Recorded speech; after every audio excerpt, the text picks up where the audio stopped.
What are branches? Imagine you have a big project, like building a house.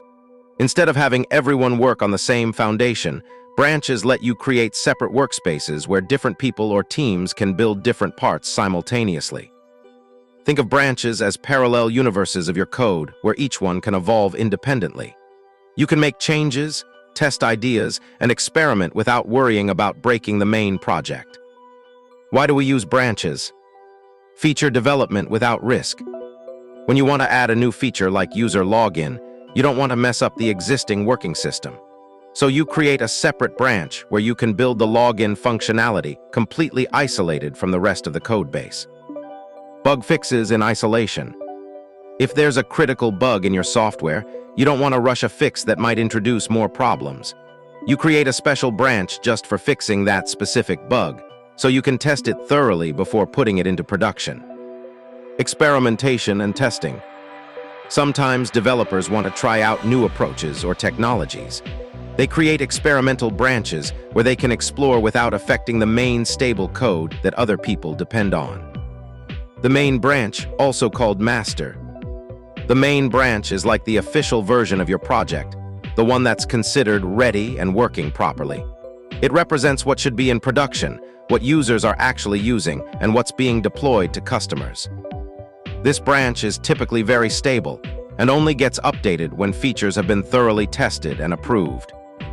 Understanding head. Head is like a marker that always points to your current location in the project history.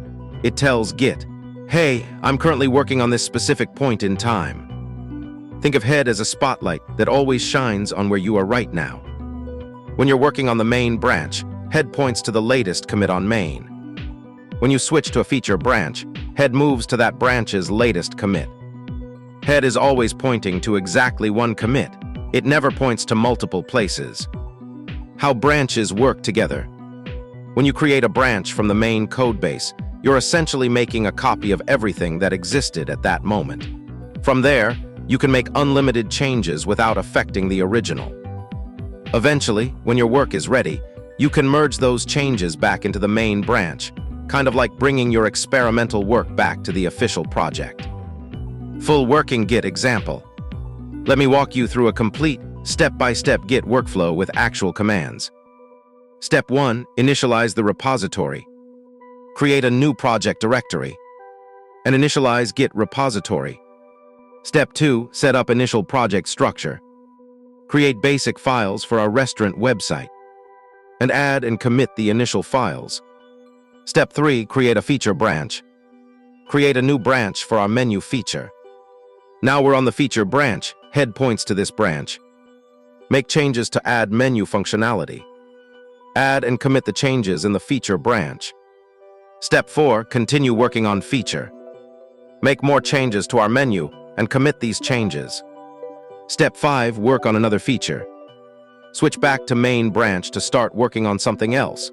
Create another feature branch for reservations. Add reservation functionality and commit this chain. Step 6, return to menu feature.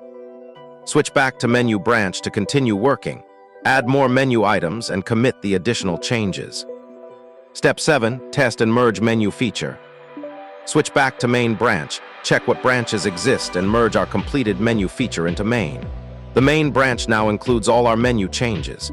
View the updated main branch. Step 8, continue working on reservations. Switch back to reservations branch. Add more reservation functionality and commit this change. Then merge reservations into main. Step 9, view final result. See the complete history. Check what our final website looks like. Step 10, create a bug fix branch. Discover there's a bug in our menu missing closing tags. Fix the HTML structure. Commit the fix and merge the bug fix back to main. Git branching questions. What happens to your local branches when you clone a remote repository? How does Git handle merging when two branches have made changes to the same file in different ways? Why would you want to use Git rebase instead of Git merge in certain situations? What is the difference between a branch and a tag in Git? How does Git's branching system make collaboration easier for teams working on the same project? What happens to unmerged branches when you delete a remote branch? Why might you choose to use feature branches instead of working directly on the main branch? How does Git determine which commits belong to which branch? Subscribe and share the video for more.